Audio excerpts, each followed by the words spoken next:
Hello and welcome to the presentation, How Not to Die with Your Boots On, which is a presentation on wellness for administrators. This presentation is for Indiana Association of School Principals in 2021. I am Dr. Michael Schaefer. I am an assistant clinical professor for Ball State University in the Department of Educational Leadership. The presentation today is based on the idea of how do you develop a career as a principal and how do you keep from being burned out in the process? So the first thing you may want to know is, who am I and why do I feel like I have the idea or the ability to present on this topic? And so I don't think I really suffer from imposter syndrome, but I guess I do question whether I have earned the right to talk to principals and offer advice.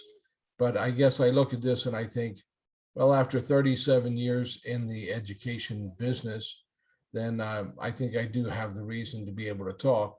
And you can see some of these things that I have done over the years. And I do want to point out a couple of things that I think are kind of interesting and the things that were fun. Spent a number of years as an elementary principal, altogether about 25, and a couple of years as an assistant superintendent. I will point out a number of years as an adjunct professor, 11 years adjunct for Ball State. I spent 3 years as an adjunct professor in the United States federal prison system at the Big House in Lewisburg, Pennsylvania.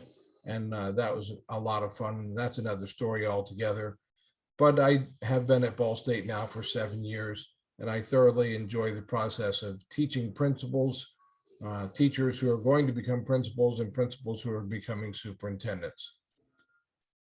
In my spare time, I like to do some writing, and that's probably one of my greatest areas of finding release and some enjoyment.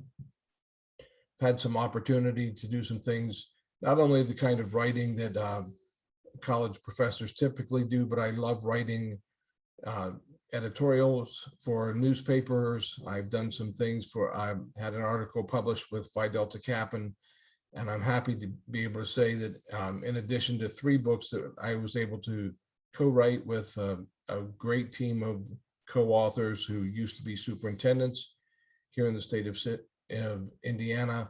I do have a book coming out in January on getting boys to read, and just found out this week, just moments ago, as I'm taping this, that it is now available on Amazon. This is From Push-Ups to Angels' Wings, and it's on getting boys to read. So here's the thing, and you'll notice if you look really closely at this gorgeous picture here, this is actually me using that software that was popular a couple of years ago on what you going to look like in about 30 years.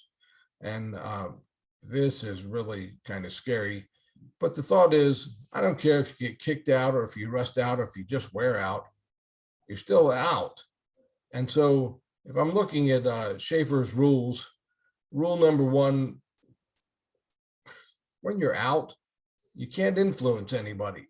So the bottom line is, no matter which way you go, whether you wear out or burn out or rust out or whatever, when you're out, you've lost your ability to influence. And so I'm hoping that with the things that I'm able to share with you today, we'll be able to look at some things that perhaps will cause you to avoid burnout. And that's my hope. When I was a principal, one of the things that came to me, that wonderful rumor mill that kind of flies through the building and goes from teacher to teacher, it was shared with me that another principal in the district where I was working had said to her teachers that if you're not in this building still working at 8 o'clock at night, then you really don't believe in the mission of the school. Well, I gave that some thought. And the next time that we had professional development meeting, and this is where I'll stop for just a second. Here comes rule number 2. If you hold a meeting with your teachers and it's a meeting that could have been handled by email, then it's not really a meeting. if you do something that you could have easily handled by sending out a message, then don't waste teachers' time and don't waste your time. If it's not PD, it's not a meeting. So I'll just throw that in.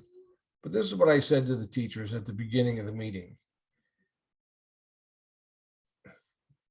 If you believe in the mission of this building, go home as soon as you can. As soon as your contract time is up, try to get out of here quickly. Now, I know that sounds strange, but here's what I believe. I believe that if you do not have a life outside this building, then pretty soon the life that you have inside this building is going to become more and more difficult. And the life that you have inside this building is only as good as the life you have outside this building. And the same thing is true for principals. You need to go home. Do not spend the biggest part of your life at the school. So since we're starting in this journey, and I'm not a big fan of the word journey unless you're talking about a rock group, let me share some of the pieces of information. And this is a big one that I learned when I was preparing for this. Here it is.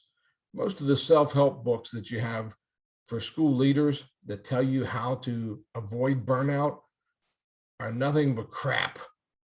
So if you're looking for something to write that you have some ideas on that's really worthwhile, and you've got some great ideas and some great research that you'd like to share on the topic of principal burnout, I would suggest this would be a terrific topic.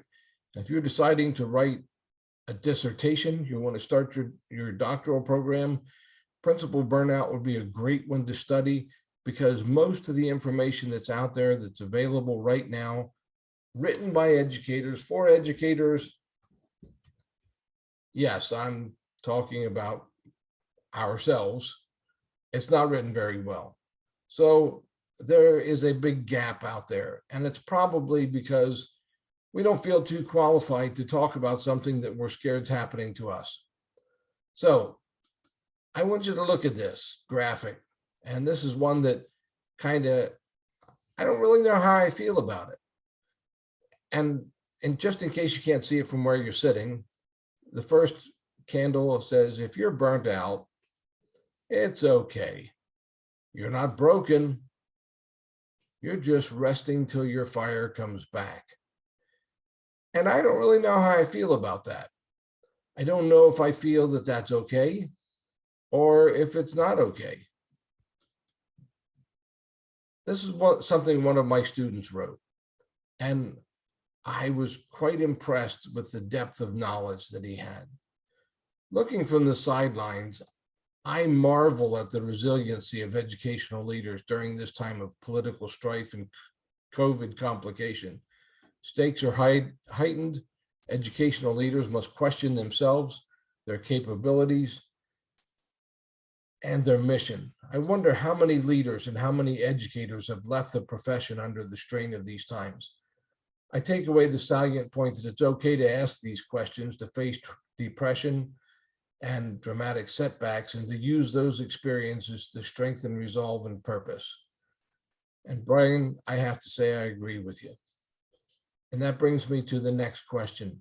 Why is it so hard for people in a profession where we help so many people? Why is it so hard for us to talk about wellness? Why is it so difficult for us to practice it for ourselves? And so I've asked a lot of superintendents, a lot of principals, what is it that keeps you awake at night? What are the things that keep you personally awake? Now, I think I'm kind of a weird person, and I'll tell you why. There aren't very many things that keep me awake at night. There are very, very few things that keep me awake. Now, if you look at this list, you'll probably recognize a bunch of things.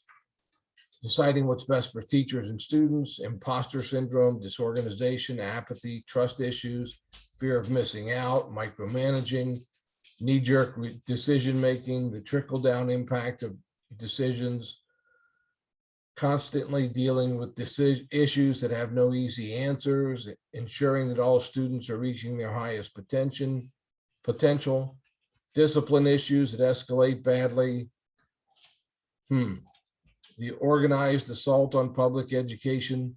All of those things are things that are big issues. But for some strange reason, I still tend to sleep. So then I ask myself, what is it that principals really want? And I think as I asked this question to a group of principals, there are a lot of things that they responded. A lot of them said, I'd like to have a real vacation, a vacation where I could just like forget everything for a while, where I could go and just lay on a beach. And they kind of said this like secretly, like I'm not allowed to think this way, but I could like enjoy a drink on the beach. All right, you're allowed to say that, that's a legal activity. You're of age, so you can say that. Another said, I'd like to have job security. I'd like to work for a superintendent that didn't make me feel afraid that I was going to lose my job every year. We're going to talk about that. I'd like to be able to drink my coffee before it gets cold. Oh, I have discovered a solution for that. I've started drinking cold coffee. That's another option. I would like to have a supportive, understanding, significant other, somebody who got it, that this job does take a lot out of me. I would like to have love and joy. All right, well, that one's kind of broad. That might be, figure that one out. You let me know. How about a work-life balance? We talk about that one a lot, and I think that will be a continual battle. How about a salary commensurate with my education? Yeah, okay. That's a good idea. How about a plan for my retirement? One of the ones that I hear from a lot of principals, and I belong to a lot of these principal groups on Facebook, Principal Life and the Principal's Desk, and some of those others that have 40 or 50,000 members. And one of the big ones is that people ask a lot on there is, what do you do when you stop being a principal? And a lot of people say, well, I'd like to teach college. So, there is actually a plan. There are things that you can do. Think about that ahead of time. What we're trying to think about right now is, how do I keep from being stressed all the time? Well, I like this. This is one of the quotes from this book, The Dark Side of Educational Leadership. And I really think this is something for us to start thinking through, because this is part of the problem that we're dealing with. And this is what Bowman says. No one intends or plans it, but collectively we ask more and more of the leaders while making their jobs more and more impossible. This is particularly true of the demanding jobs in the public arena, where the cycle keeps repeating itself. With high hopes, we bring in a heroic new leader who in our dreams embodies all our hopes and aspirations to arrive quickly at the promised land of school improvement. But soon we discover that our hero is weaker, less visionary, more misguided than we expected. Disappointed, we turn on the leader, attacking ferociously the hero who failed us. Then we go out in search of someone new and repeat the cycle. Wow. Do we do that? Happens way too frequently. So what's the role of your family during these times? Like other leaders, principals can become the target of public criticism. Most, if not all, principals mention to us that our families especially play such a critical role during the time when things get rough.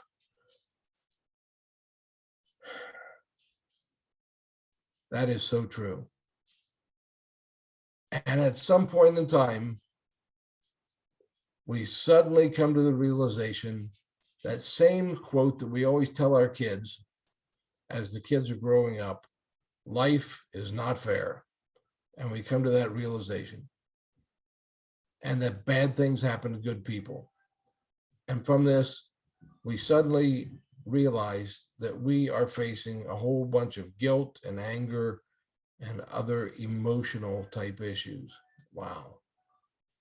And if that's not enough, here we are facing year 3 of COVID pandemic. So I love this little graphic, what your head looks like when you're facing a migraine and hypertension and stress, and then what your head feels like when you're facing contact tracing. I haven't been a principal since 2012. I was an assistant superintendent until 2015. And then I've been in the world of academia. So I have not had to do the contact tracing that you guys have had to do. And for that, I am very grateful. But the hits keep on coming. Don't you just love this? Your teachers being confronted in the parking lot by the purple people eaters. I mean, the purple parents in school parking lots and grocery stores in their neighborhoods. And they're being asked questions that they don't know how to answer about CRT and SEL. And I know this personally, principals that have been told to stay home from board meetings because there's not enough police protection to walk them to their cars. What kind of mess is this? And then we have political pundits who keep saying, oh, there's not really a shortage of teachers. There are enough people to work in our cafeterias, and we've got custodians and bus drivers, and we know that there are enough principals to go around. And then somebody says, why are you so serious all the time? Why do you act like you're always in a bad mood? Why is it when you come home, you act like you're always upset? All right. So before we, continue this downward spiral and get to the point where we feel like, wow, everybody hates me, nobody loves me, guess I'll go eat worms. Let's talk about some things. And these are people from the Ed Leadership Department at Ball State. These are some ideas they came up with. What are some things that we should do, we could think about that will relieve some stress? And then we're going to get into some solutions, because I think the absolute worst thing that we could do is to spend our whole time today talking about all the problems and never come up with some ideas. Dr. English, our department leader, and this is kind of interesting. You guys probably have not had the opportunity to meet Dr. English. He's 83 years old. He's still working, and he loves to work. And this is a guy who's been working in education for his entire career, and 83 years old. He said going to the gym twice a week for about an hour is a great way to relieve stress. And I'm thinking, wow, at 83 years old, I'm planning, if everything works right, I'd like to be retired at that point in time. But that's a great idea. And how I handle that is I've kind of built a gym in my basement, because I know that I am not going to go out to a gym 3-4 times a week. So we have a gym in the basement, and I do very regularly, at least 4 or 5 times a week. I spend an hour and a half working out in the basement. Dr. Quick says, join a professional group. Now, here's a great idea. If, superintendents do this all the time. They have superintendent study councils. And I know in the bigger areas, principals do this, and they have principal study groups. If you don't have one of those in your area, form one and force yourself to get away and go meet with principals, because you'll find that even the guys or ladies that you find that are your great rivals when you're playing football share a lot of the same concerns that you have. And so it's good for you to be able to have the opportunity to talk with them and share some of the same concerns. She also mentioned have a routine for daily meditation of some kind or prayer. Do something that gives you the opportunity to spend some time in thought. Dr. Sloan says, if you can't give to somebody else unless you give to yourself first, whatever that takes. So remember that you can't keep giving if you don't take some in. And that's just a simple fact of life. Dr. Lehman, have a diversion or a hobby, travel. I like this next part. If you don't have an even temperament, develop one, because you can't get by always being at the boiling point. If you're always at the boiling point, pretty soon you're going to boil over and somebody's going to get burnt. And most likely it's going to be you. So think about that one. And that's a good response to follow that. Seek balance in all you do.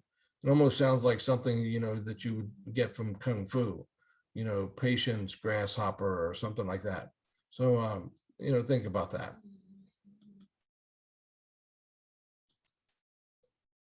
Dr. Cadell, I really like this first idea. He said that he set aside one day each weekend where he did nothing at all related to school. No activities, no emails, no phone calls, unless it was an emergency. And you really have to do that because you need to have some time where you allow yourself to shut down, do something completely different. He also goes back to the idea of having faith in something other than yourself. You got to believe in something or someone bigger than you are. And then I really like this. If you have a 260-day contract, typically you have 20 vacation days built in. And let me just add this thought. If you are not using your vacation days, then shame on you. Do not pile up those vacation days and pass them over to the next year. Use your vacation days. Now, I would not suggest that you plan on using them on Fridays because, that's the days that you tend to have more teachers out and you also have more problems with getting subs and that kind of thing. So that's probably not your best day to do it, but do use your vacation days. Dr. John Ellis, eat lunch with a friend every day if you can. Try to plan that so that you don't eat lunch by yourself sitting at your desk, trying to wolf down that sandwich as quickly as you can. Eat lunch with a friend. Make time for your family a priority because, when everything is said and done, when you get through the 35, 40 years that you're going to spend in this career, what's going to matter are the people that are part of your family. That's who you're going to be with. And leave your work at work for the weekends and holidays. And then I liked what he said, do your own yard work. That's a personal favorite of mine because I love the peace that I feel in doing my own yard work. There's a psychologist, Catherine Cook Cotton, says that self-care is the daily process of being aware of taking care of your own psychological and emotional needs, including controlling your calendar. That's a pretty good idea. You be the one that controls your calendar. Now, because I spent 25 years as a principal, I have taken it upon myself to do as, I don't know how many of you ever watched a TV show called NCIS, but in that TV show, Leroy Jethro Gibbs, who was the leading person, the leading director in NCIS, had a whole bunch of rules. I have no idea what all those rules are. Probably you could find them on the internet somewhere. So I decided I'm going to come up with my own rules for surviving in administration, or how not to die with your boots on. And so here, without any further ado, are the ways that I think you can survive in administration. Because on these groups that I belong to on Facebook, here's the most common thing that I hear are people saying, I can't take it anymore. I got to quit. This is just too much. I don't know why I decided to become a principal to begin with. So I need to quit. All right, well, here are the rules that I have for surviving. And I probably should change that title for not just surviving, but thriving in administration. Stretch yourself, push yourself to some degree. Understand that administration is tough. It's gonna be tough. You signed up for a tough job. And so there are things that you have to know. So learn them. Learn the things that you need to know and then practice those things. Stretch yourself to become a better person. Develop a mental toughness. understand that one of the things about administration is it's not an easy job.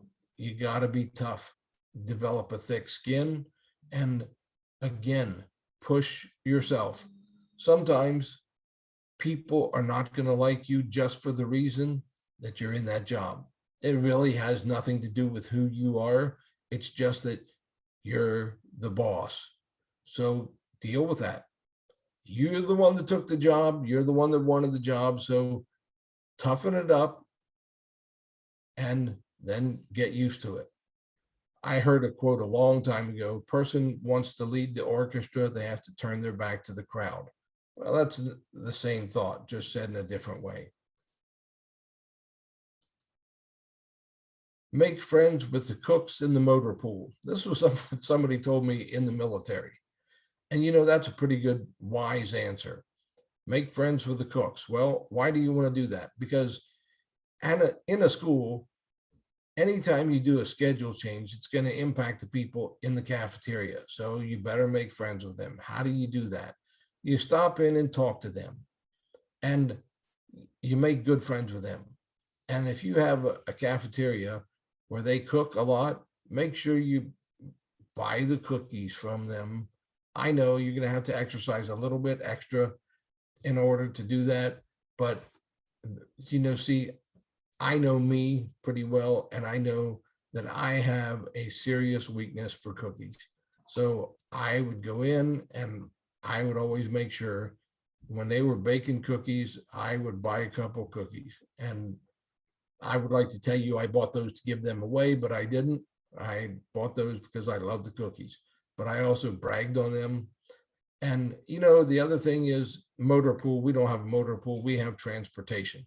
So, what I did, and I'll tell you, this is a little more, there's a link to an article that I wrote that I think you might want to read, but I made good friends with people in transportation, the bus drivers, because if you make friends with the bus drivers, it will save you a whole lot of problems. And so I'll come back to that. The next one sounds a little negative, to be great advice for surviving, but shut up and listen. I don't know who said that, but that's great advice. In fact, I had one that I always used in regard to teachers. I called it deal. Drop everything and listen. When teachers come into your office, they come in because it's something big, because usually nobody wants to come into the principal's office. So if they come in, stop doing everything. Drop everything and listen. Stop doing all the paperwork. Stop doing the things on your computer. Stop reading the emails. Stop everything and just listen for a minute. For one thing, it'll be good for you, but it's also great because they understand you're devoting your attention to them. And so that means it's important. And the other thing is, when you're having problems, I know another principal and I were working with a third principal who was really struggling. And this principal had said, can you guys meet me and help? Because I'm struggling with my teachers and things are not going well. So we agreed to meet. And this principal started telling us the problems that they were having.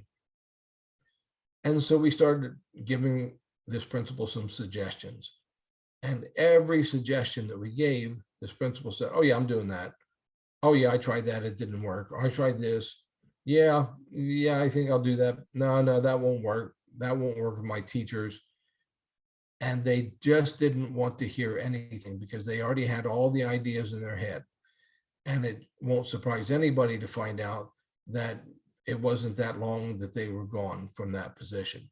So the idea of shut up and listen sounds a little abrupt and rude, but the concept is other people have ideas.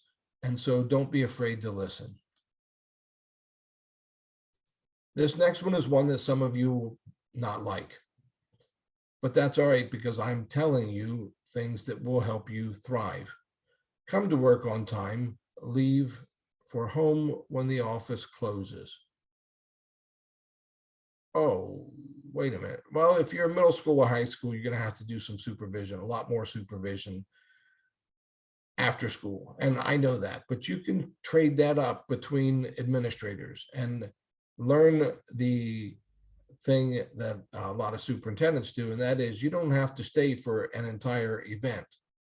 You know, if you have 5 events going on in your building, spend 15 minutes at each one, and then make sure that you have that covered as far as, what's necessary for coverage. But if you're elementary, don't be staying until 7 or 8 o'clock at night in that office. When that office door closes and it's locked and the lights go off in the outside office, you should be gone. And if you need to do work at home, do work at home. But I like what somebody said. Nobody ever said on their deathbed, I wish I'd spent more time in the office. There will always be people who in your building who don't have a work-life balance, but that doesn't mean you have to outlast them in getting there before them and staying later than them. Here's another great idea that somebody told me, and I did not come up with this, but choose a leave it spot on your way home. Most of us drive the same way to work every day. And so pick a spot on the road where you say, all right, this is where I'm going to leave all those things that are bugging the stuff out of me. And that's where they're going to stay. I'll leave them there. And then tomorrow when I'm coming back, if I need to pick them up, I'll pick them back up so I can worry about them some more. But basically the idea is I'll leave them there. That way I don't take them home. I don't pester the people at home with all these things that are upsetting me. You know what I found out? When you do this, chances are pretty good you'll forget to pick them up the next morning. So what you've really done is you've dumped that stuff and you don't pick it up again. So that's just something to keep in mind. Boundaries. I wish I'd really thought about this a lot earlier in my career. Remember that nobody will guard your career like you will. Remember that boundaries are so very, very important. They'll save your career, your reputation, your family, and your livelihood. I work with principals who get themselves in trouble because they don't understand boundaries. Remember that not all offenses are equal. Some things will get you fired from your job and you'll never be able to work as a principal again. Some things that you mess up, you can still get back into administration and you can still do the job. But establish the boundaries for yourself and don't cross them. Those are very, very important. Establish some nevers. The nevers are things that you will never, ever do. And then don't do those things. I like this next one because this is a personal favorite of mine. You don't have to tell everything you know to everybody you meet. You know, you might be a huge fan of reading books about serial killers. But when you stand in front of your parents on Meet the Parent Night and you're introducing yourself for the very first time, that's probably not the best time to say, I just finished reading this great book by Patricia Cornwell on Jack the Ripper. Just thinking about that. Telling your parents that you love to read books about serial killers is probably not going to get you the points that you need with your parents. So keep some of that information to yourself. Here's a good one. Think new thoughts. You know, I don't care how old you are. The world has changed. It's really changed since I was a kid. I was born, I know this is scary, 1959. I always tell my students in the facilities class that I teach, and I show them pictures of the elementary school that I attended. I was in the first class when that building opened. And I still think of that building as being a new elementary school. It opened in 1965. I can guarantee you it is not a new elementary school. It's built in the style that we call school as a factory, and it looks like a factory. It's not a new school, but because I attended there, I think it's a new school. So think new thoughts. A lot of the things that we learned growing up are not new today. They're not good today. We've got to start thinking of things differently. And that's really important for us. Encourage the scholar in you. You had to take classes. You had to read a lot to become the person that you are. So still be that person. read books, study things, research before you talk. And this one kind of is weird in that it doesn't really fit anywhere else. But if you're a drinker, and I'm talking about drinking adult beverages here, be careful with whom you drink, how much you drink, where you drink, and also be aware of the fact that it's almost never a good thing to drink with an employee. You know, it just doesn't really get you anywhere. That's a thought. Hold on to that one. We already talked about use your personal days and vacation days and using real vacations. Let's talk about a very uncomfortable topic. Let's talk about bosses. At some point in time, you're going to have a boss that's really awful. You might have that boss right now. And if they're sitting beside you, you don't need to respond to this. But sometimes you're going to have a great boss. I've had some outstanding bosses, some that I still talk about. And even though they're retired, every once in a while, I'll reach out to them and say, on Bosses Day, and say, I just want to remind you that I really enjoyed working for you. Just remember that there are some things that are probably good for you not to do in regard to bosses. If you have a good boss, you want to learn everything you could possibly learn from them. You can possibly learn, but remember, they're still the boss. And so this is one of those things where boundaries come in. Don't forget that they're the boss. And so this is probably a good time to remember that you don't want to share your deepest, darkest secrets with them because they are the boss. But the other thing, let's talk about that bad boss. Remember that the bad bosses often go away because they don't always last long. I will never forget a boss that I had, a superintendent, who the very first time he met me, very first time, he looked me in the eye and he said, I could ruin you if I wanted to. And I'm thinking, you just met me. You don't know anything about me. You don't know me from, John Hinckley Jr. You don't know anything about me, but you're telling me this? And that was probably the nicest thing he ever said to me. And fortunately, that was his only superintendent's job. For whatever reason, he really did not like me. And after that, he left and he now is teaching college, still in the same college that he left superintendency for. So anyway, the other thing I would say is have a hobby. It's always good to have a hobby. I used to ride a Harley. I had one for years. Used to spend a lot of time on that because it's a great way to forget everything else.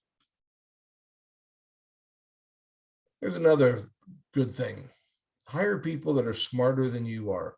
There are a couple theories about hiring. Sometimes people are afraid of hiring smart people because they're afraid that if you hire smart people, then it's going to make you look bad. Let me let you in a little secret. If you always hire people that are smarter than you are, it makes you look better, and then you don't have to worry about them. Hire people that are smarter than you are and let them do their jobs. And if you do that, then you're going to get better. You're going to get better because they will challenge you to get better, and the jobs will get done. Then I'm coming back to the issue of reading a lot. I had a student ask me, how do you know who to read? Because, like in the area of school improvement, there are so many people to read. And I always suggest pick a person and try to read like everything they've done, because that way you kind of become a scholar on that person. I wouldn't suggest that you have to read everybody that's ever written anything about school improvement because you'll burn yourself up. Now, this next one is one that I feel pretty strongly about. And I've taught classes on evaluating teachers, but you can get yourself really discouraged on this because, we in Indiana use some really intense methods of evaluation, and even the trendy ones right now, the Marzano method and the Danielson and Marshall and the ones that we use here are kind of built off of varieties of those. But I want to suggest to you there's one that kind of pervades, that can kind of filter in and through all of those. And I'm going to suggest that you learn this concept. And it's one that eventually I'd like to write something about this. But it's a concept that I call evaluating up. And I think it's a good thought. And that is, we have gotten so accustomed to check marks and hallway walks and snapshots and going in and writing things and speaking educationese when we evaluate people, and we evaluate them in words that nobody can understand. But I want to encourage you, as you evaluate teachers, to evaluate them up. And by that, I mean evaluate them by their strengths and look at the things that they're good at doing. And then as you do that, encourage them as they improve their strengths. We spend so much time looking at, the categories like highly effective and I don't know what to do with you and get out of here, that I think we need to figure out how to do a better way of evaluating. So one of those is to evaluate up, encourage people, don't beat them up in their evaluations. And if you encourage them, if you evaluate them up, what you will find is that they will do anything they can to please you and impress you, because they feel like, wow, my principal thinks that I'm performing up here, but most days I feel like I'm really performing about right here. So I'm going to try harder because I want to get closer to where I think my principal thinks I am. And I think it's worth a try, and I would suggest you do that. And my final rule is invest heavily in the people that you care about the most. Relationships are not easy. And especially if you're an administrator and you have so many things tugging at you. And I would say, understand that relationships are never meant to be easy. And when it comes down to the day that you retire, the people that you've worked with are not going to be spending time with you. It's going to be the people that you go home to. So spend your time investing in them. And then you see that I have pictures of a couple of dogs here. Betsy and I love to rescue dogs. And right now we have 3 senior dogs, and they are a lot of fun. In fact, if you listen very careful in the background of this tape, you will hear several of them snoring in the background, because every time I record a video, they start snoring. I hope that didn't happen to you, but it does happen with them. So, and invest in the things that mean the most to you. Now, I'm going to go into some things that I think you need to think about. I told you that a lot of the things that we read about self-improvement and wellness that are written for administrators aren't very helpful. So I looked at a lot in a particular book, and it's quoted at the end as a reference, a guy by the name of Mark Manson, who wrote a book called The Subtle Art, and you can find that. And I like some of the things that he said.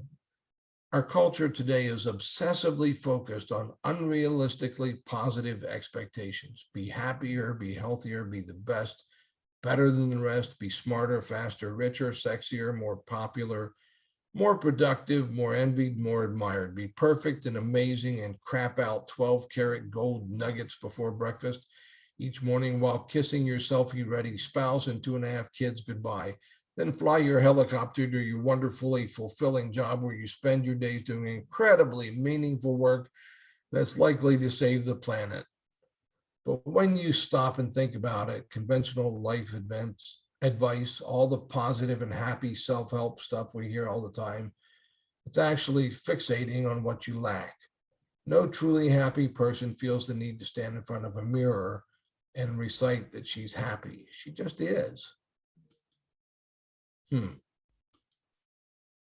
The problem is The pervasiveness of technology and mass marketing is screwing up a lot of people's expectations for themselves. The inundation of the exceptional makes people feel worse about themselves, makes them feel that they need to be more extreme, more radical, and more self-assured to get noticed or even matter. The rare people who do become truly exceptional at something do so not because they believe that they're exceptional. On the contrary, they become amazing because they're obsessed with improvement. And that obsession with improvement stems from an unerring belief that they are, in fact, not that great at all. It's anti-entitlement. People who become great at something become great because they understand that they're not already great. They're mediocre, they're average, they could be much better. All right, so here's the thing. Every time I meet with principals, and having spent near just a little better than 25 years as a principal, I can tell you that I can always find principals, and this is with my hand raised, I can always find principals who were better than I was. And I always felt like I could do better and I could be better. And that there was always a better job or a better thing, or there was something more. And then when I left the principalship, I looked back and I thought, that was the best job I ever had. I realized that even though, as Mark Manson says here, the vast majority of this job resides in the humdrum middle. The vast majority of this job is unextraordinary and indeed quite average. And then I realized that the things that I loved the most, the things that mattered the most, were things about this job that you don't get to do anywhere else. You don't get to make a difference in the life of a kid in most jobs. Most people in most lines of work never get to see the light come on in a kid's eyes when they realize that for the first time, they have passed a big test. I'll never forget, after our school made adequate yearly progress. You remember that back when we were under No Child Left Behind? When our school, which had been according to the government, a failing school for a number of years, and we held a big assembly to tell everybody, because we were so excited, we had made it for the first time in like 7 years. And as I was walking out of the assembly, with the whole school was there, even though the whole school didn't take the test. I mean, because it was a whole school deal. And a little kindergarten kid came up to me and tugged on my arm and said, hey, you, I passed the test. And I thought about that, and I thought, how cool is that, that a kindergarten kid who did not take the test said, hey, you. They didn't know my name. Hey, you, I passed the test. And they didn't take the test. They didn't even know they didn't take the test. And I thought, yeah, there's a lot of humdrum about this job, but there's an awful lot of good stuff too. Now, there's a lot of funny stuff. I share this story with you because I've had people say to me, how in the world did you stay as a principal for 25 years?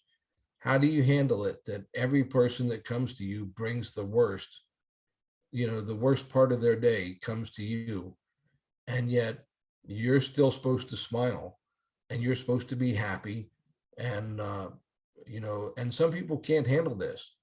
And so when I'm talking to prospective principals, I say, hey, you know what?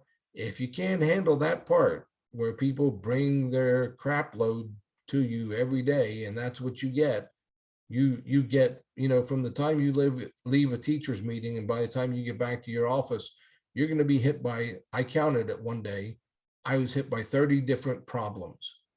30 different, literally 30 different people approached me with something that was going wrong for them. All right, well, that's the job. And so in response to that, I thought one day, so how do you survive for 25 years? And I got to thinking, how did I do that without, going home and like drinking myself into oblivion every night? And then I remembered the one thing that I did every day was that every day, no matter what, I went out and did bus duty. No matter what the weather was, if it was hot, if it was cold, if it was 20 below zero, I had like these ugliest coats in the world that were warm. I bet I went through 20 pairs of gloves trying to find the best pair of gloves that would keep my fingers warm. I had these ugly, I still have the hats, ugly hats, big furry things. And they called me Nanook of the North. They made fun of me but I was out there for like 45 minutes. So I wanted to be warm, but I found out, and I learned this over time, that the bus line was where I wanted to be, because these were the kids typically whose parents didn't pick them up, and they were from, somewhere else where parents didn't pick them up and they had to ride the bus home. And so I wanted to be the last positive person that they saw on their way home. I wanted to be the one that smiled and give them a hug. And I did. And where they tell me about their day and, all the things that happened, they were excited about it. And later on, in the last couple of years that I was principal and I had a boys book club, and the boys would want to tell me about, hey, you got to see this book that I discovered. And then as I developed relationships with bus drivers, and we had one of our parents owned a potato chip factory, and they would give us boxes of these fresh, hot off the line potato chips. And I'd pass them out to the bus drivers, and they thought that was cool. But you know what the thing was? All of the problems and all the things from the day, I could forget about all of that because it was so cool being out there and seeing the good things that we did as a school. And so that was it. That was one of my biggest survival techniques as a principal. So for us, it was all hands on deck. Everybody would be out there at the end of the day because that's what we did, that the whole office. Now, but along with that, and I shared this on Facebook, and it was one of those weird things that I don't know if it just hit the right time for principals or whatever, but I had a whole lot of people that liked the story and commented on the story.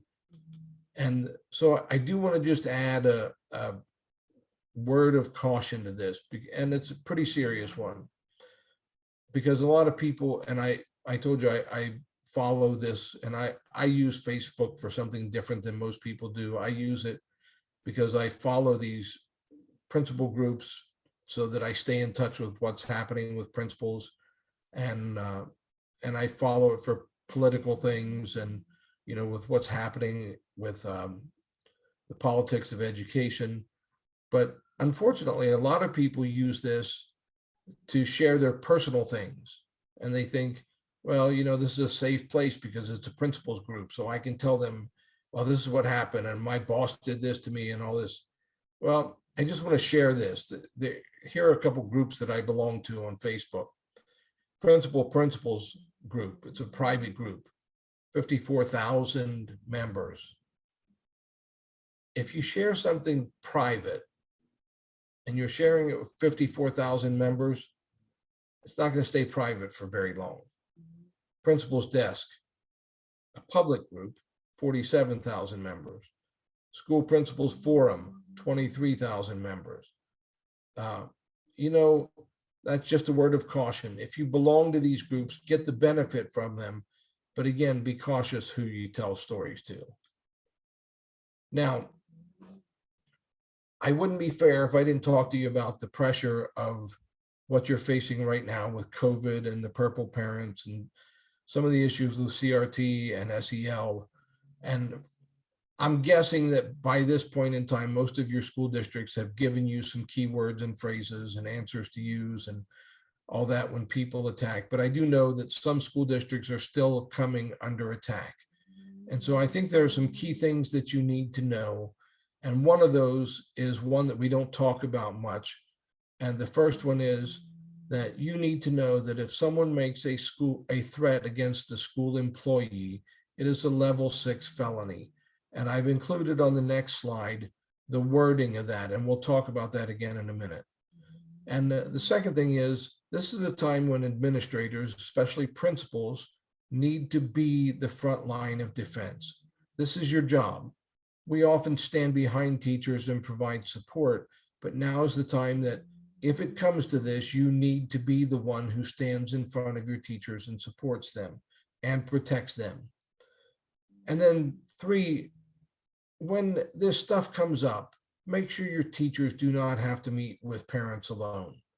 Be the one that is readily available to meet with teachers when it comes down to parents who are causing a ruckus.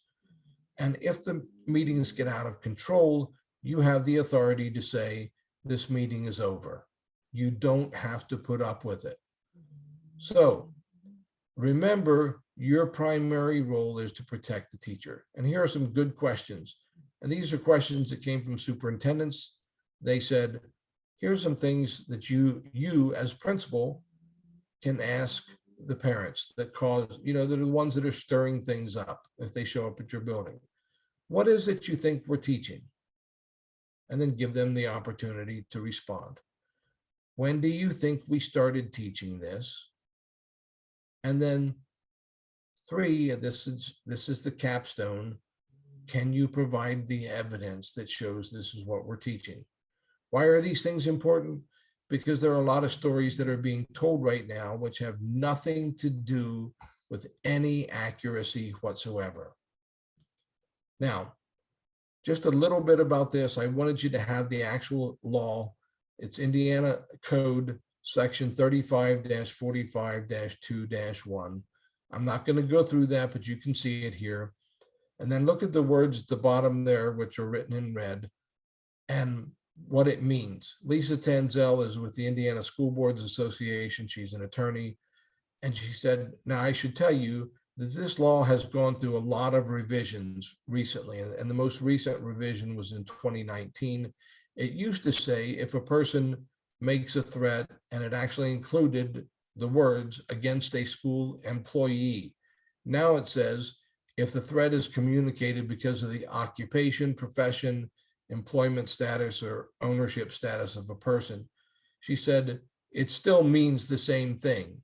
So if the threat is made in connection with your employment, which means if a person is threatened because of the person's capacity as a teacher, the offense for that threat is now a level 6 felony. So somebody threatens the teacher, threatens you as the principal, it is a level 6 felony. And it always kind of helps to be able to say that if a parent comes up and says, well, I'm going to beat up this teacher because they're teaching my child, whatever. You have the right as principal to say, I do want to stop you before you go any further and remind you that in the state of Indiana, it's a level 6 felony to threaten a teacher. Usually that's enough because it's very likely nobody's ever told them that before. Now, we've talked a lot about a whole bunch of different things. The real thing that I want you to keep in mind is that this job is a tough job, but there are a lot of things that we can share joy in. There are a lot of things we can laugh about. There are a lot of things that bring so much laughter that sometimes you have to laugh. I'm going to tell you one of them because it still makes, well, maybe 2 of them, because some of them, they just make you have to shut the door and you have to laugh. I had a student that was being sent home for a disciplinary situation, and dad came to pick him up wearing Walking Dead pajamas. And I thought to myself, it does not get any better than this. This is like, for me, For one, I was a fan of The Walking Dead, and I just thought, really, Dad is, it's 2 o'clock in the afternoon. Dad's coming to pick him up in Walking Dead pajamas. The other one was, I'm standing in the hallway. It's in the morning, and kids are coming into the school. Little girl comes walking up to me, first grader, and I'm not the thinnest person in the world. Little girl comes up, pats me on the belly, and looks up at me and says, "Are you going to have a baby?" And I looked across the hall, and of course, it couldn't have been one of those times when no other adult was standing around. No, across the hall was Shirley, our social worker. And Shirley is one of these people who could laugh, and the whole world laughs with her. Shirley heard this comment. Now, the first thing that I had to say to the little girl was, okay, no, I'm not. And guys don't have babies. And that was as far as I was willing to take it. But I said, you really shouldn't ask questions like that. Then I looked over at Shirley. Shirley was barely upright. It was all she could do to keep from rolling on the floor. Now, I would like to tell you that I instantly went home when I got off that afternoon and started working out and lost the stomach that caused the child to think that I was pregnant. But, the good things, the funny things that happen, we'll never forget. The good things that make us smile, the things that make us excited, the stories that we get to tell even years afterwards. Being a principal is one of the greatest things in the world. It's one of the best things I've ever done. We can't let the difficult things that we're facing cause us to give up on this thing that we love so much. And so with that thought, it brings me to my last slide. And it's kind of been my motto. It's my parting thought for this presentation. And it's something I've carried with me for a long time. And it's a little irreverent, but that's pretty much, that's me in a nutshell. But my goal for life's journey is not to arrive at the grave in a well-preserved body. Of course, I gave that up a long time ago, but rather to skid in sideways, totally worn out, shouting, "Holy crap, what a ride." And I think, that's kind of how I look back at my time as a principal. Holy crap, what a ride. And I hope someday that you're going to be able to look back at that and feel the same way. Because being a principal is one of the greatest things anybody can do with their life. Here are the references in case you want to look up any of those things. And thank you very much for this opportunity to share with you. And this concludes our presentation.